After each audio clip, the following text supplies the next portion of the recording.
You ever been so sure about someone that you'd bet your soul they were telling you the truth?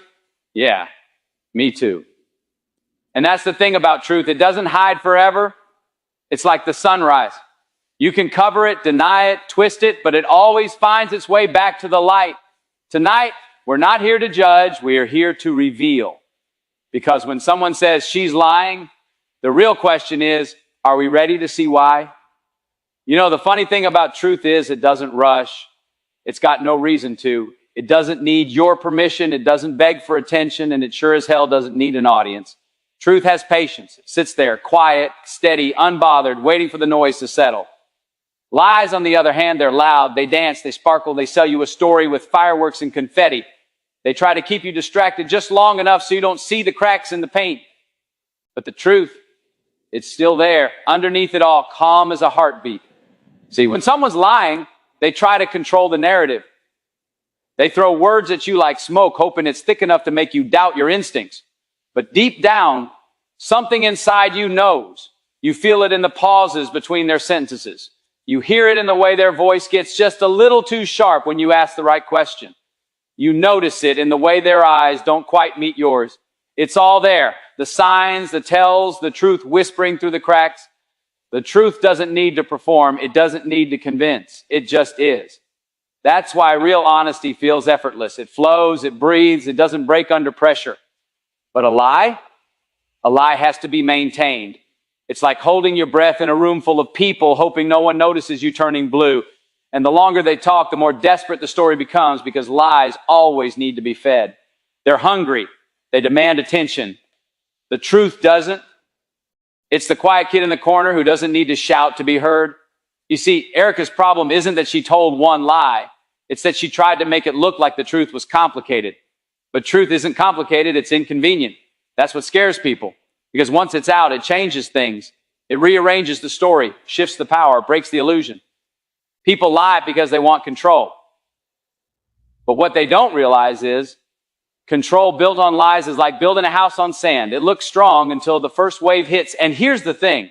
Truth doesn't always show up on your schedule.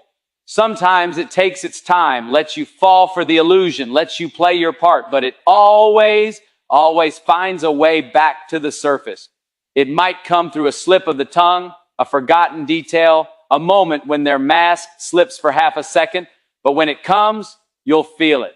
It hits you like sunlight through a cracked window, warm, undeniable, real. That's the beauty of it. You don't have to chase truth. You just have to stop running from it. Because no matter how deep the lie tries to bury it, truth doesn't die. It waits. And when it finally stands up, it doesn't need to scream. It just stands there steady, radiant, and unshaken. Energy never lies. You can dress up a story with all the right words, wear the right expression, even time your pauses just right. But the energy behind it always gives it away. It's that invisible current running beneath the surface, that gut feeling you can't explain but can't ignore either. You ever been around someone who says all the right things, but something just doesn't sit right? That's energy talking. You might not have the proof yet, but your soul already knows the truth. When Erika speaks, her words try to dance, but her energy trips over itself. There's a tension that doesn't match the tune she's playing. You can hear it. Humans are wired to feel more than we hear. We sense intention long before we understand meaning. You don't need to be a mind reader. You just need to pay attention to what your body's already telling you. You see, energy is honest because it can't be rehearsed. It's born in the moment, pure and unfiltered. A lie requires calculation, and calculation kills authenticity. That's why when someone lies, their energy feels off. It's stiff, unnatural, too careful. Real truth flows. It doesn't flinch under pressure, doesn't overcompensate. It breathes easy. Lies, though, they fidget, they need maintenance, they come with weight, and that weight shows up as unease. Watch closely and you'll see it. The body starts giving away what the words are trying to hide. A blink too long, a breath too shallow, a smile that doesn't reach the eyes. That's the body's truth leaking out. We all speak two languages, the one with our mouths and the one with our presence. And when they don't match, that's when you know something's off. You can feel it before you can prove it. See, Erika's energy doesn't lie because it can't. The nervousness behind the charm, the defensiveness behind the calm, It's all there if you're tuned in. The truth radiates from the inside out, and when it's not there, the silence in the space around a person feels heavy. Ever been in a room where everything looks fine, but the air feels thick? That's what a lie feels like. It pulls at you, makes you question your instincts. But that tension, that unease, it's not confusion. It's clarity trying to get your attention. So don't doubt your intuition. The energy you feel is the truth whispering before the evidence catches up, and it always does. Because no matter how clever someone gets, no matter how tightly they hold the mask, their energy will always reveal what their words try to hide. Truth hums with consistency. Lies buzz with distortion. You don't have to decode it. You just have to trust what you feel. Because energy never lies. It only waits for you to listen. Every lie's got a reason behind it. Nobody just wakes up one morning and decides to bend the truth for no reason at all. There's always something driving it. Fear, pride, jealousy, survival, maybe even love. But whatever the motive is, that's where the mask starts to crack. Because the motive always leaves fingerprints. Even when the lie looks spotless on the surface. You don't catch a lie by chasing every word. You catch it by asking why those words had to be said in the first place. See, Erika's story isn't built on truth. It's built on motive. Every sentence, every glance, every calculated tear has a purpose. She's not telling her story to be understood. She's telling it to be believed. And that's the difference. Truth doesn't worry about belief. It just is. But lies, they need constant validation. They beg to be seen as truth because they can't stand alone. When someone's lying, what they're really saying is, please don't look too close. But if you follow the motive, if you follow the trail of what they stand to gain, you'll start seeing the real picture. People lie to protect something. Sometimes it's their image, sometimes their reputation, sometimes it's the illusion of control. Erika's motive sits right there in that space. The fear of being seen for who she really is. She builds stories like walls, hoping no one notices the cracks. And the higher those walls get, the more she starts to believe they'll keep her safe. But that's the tragedy of it. Lies don't protect you, they isolate you. You don't build safety, you build distance. The truth has a funny way of exposing motives without ever needing a spotlight. All it takes is time. The more someone talks, the more their motive bleeds through. Maybe it's a flash of anger when questioned. Maybe it's that quick shift from confidence to defensiveness. Or maybe it's the way they suddenly turn the story back on you, trying to make you doubt what you saw. What? You heard what you felt. That's the motive scrambling to survive. And here's what most people miss.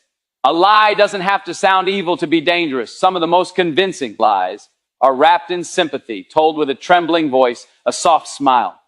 But behind that softness, there's still intention. Motive doesn't care how gentle the delivery sounds. It's only focused on the outcome. It wants to win. It wants to stay hidden. So when I say she's lying, I don't just mean her words are false. I mean her intention is, because if you strip away the drama, the excuses, the charm, what's left is the truth she's too afraid to face. Every lie is just a scared truth wearing a mask. And once you understand what a person's protecting, you'll understand why they had to lie to begin with. The motive always exposes the lie because it's the only part that can't pretend forever. Patterns don't lie. They're like fingerprints left behind by behavior. You can try to scrub them clean, disguise them with charm, cover them with excuses, but they always come back, showing up in the rhythm of how someone talks, how they move, how they react when things don't go their way. The truth is steady, consistent, calm. Lies, though, they need movement to survive. They shift, they change shape, they reinvent themselves every time the light hits them differently. That's why when you start seeing the pattern, you start seeing the truth hiding underneath the act. See, Erika's words change with the wind. One version of her story fits the moment, another fits the audience, and each one sounds just convincing enough to pass the surface test. But truth doesn't need editing. It doesn't need to keep up appearances.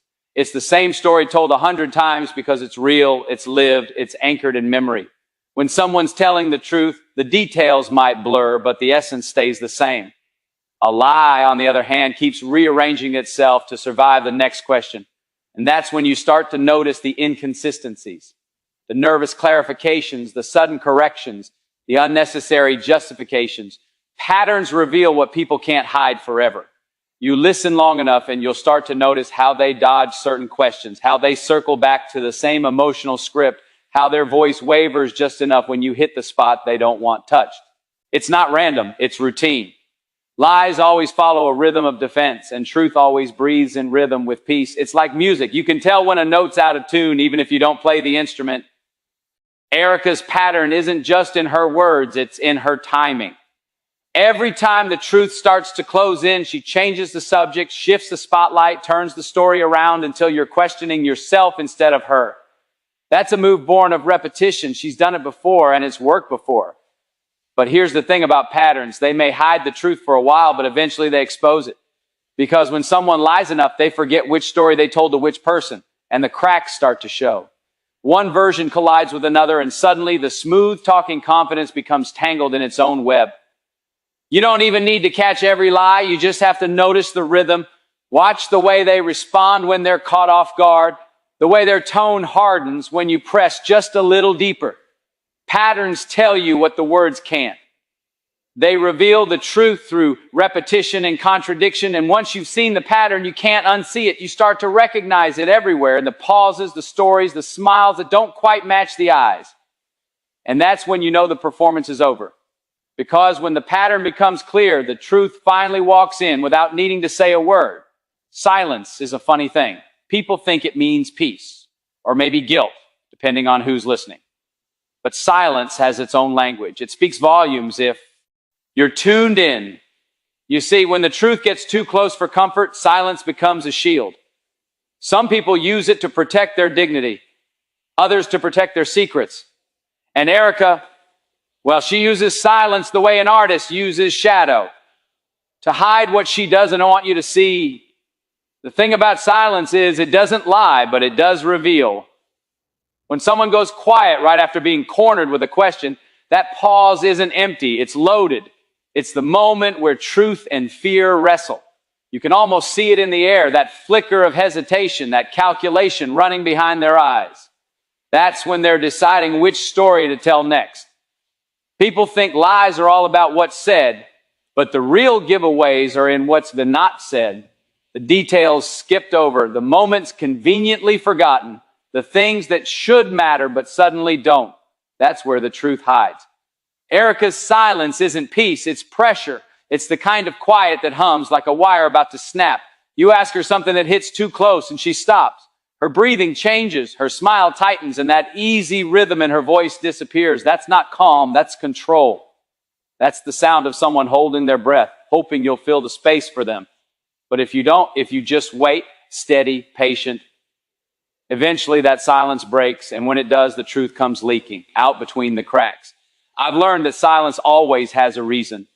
Sometimes it's pain, sometimes it's pride, sometimes it's the weight of a lie that's gotten too heavy to carry. The more someone hides behind silence, the more you can feel the truth pressing against it, begging to be seen. Because the truth doesn't stay buried quietly. It makes noise in the stillness. It shows up in body language, in restless eyes, in the tension of a smile that doesn't belong. And the moment someone stops speaking to protect their story, you know the story's protecting something bigger than they can admit.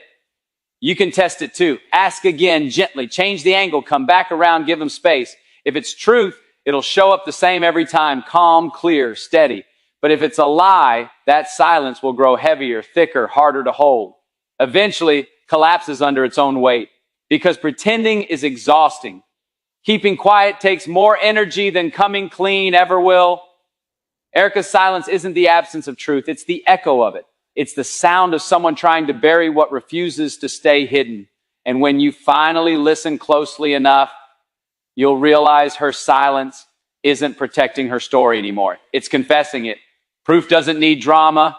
It doesn't need a crowd or a speech or a spotlight. Proof just needs clarity. You don't have to yell when the truth's on your side. You don't have to perform. Don't have to convince. When you've got the facts, when you've got the evidence, the truth speaks for itself. It stands tall, quiet, unshaken. And the moment you lay it out clean and simple, the whole illusion starts to crumble. Because lies thrive in confusion. They need chaos to breathe. But proof? Proof is peace. It's the quiet exhale after the storm. See, Erika's been spinning her story long enough to forget that reality has receipts. Words can twist, memories can fade, but truth leaves a trail. It's in the messages she didn't delete fast enough, in the timestamp that doesn't match, in the contradiction she thought no one would notice. And when that trail comes to light, it doesn't explode. It just settles everything.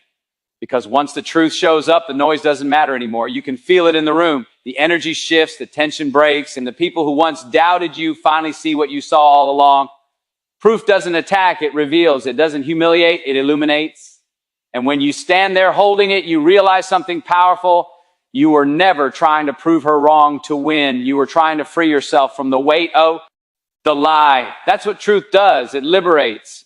It gives you back your peace. You stop needing to argue, to defend, to explain. You just know, and knowing is enough. When you expose a lie, you don't need vengeance. You don't need to tear someone down. You just let the light do its job. Because truth doesn't destroy, it disinfects. It clears out the rot, the manipulation, the confusion. And maybe it hurts for a moment, but that pain, that's healing. That's the sound of clarity coming home. Erika built her story on the assumption that people wouldn't look too closely. She counted on noise, on emotion, on sympathy. But the truth doesn't ask for sympathy, it just asks for patience. And when that patience runs its course, when the dots connect, there's no more need to argue. The proof stands there like a mirror, showing her reflection for what it is. She can deny it, deflect it, disguise it, but she can't erase it. Proof is permanent. And that's the thing about the truth. It doesn't need to fight back. It doesn't panic. It doesn't chase. It just waits for its moment.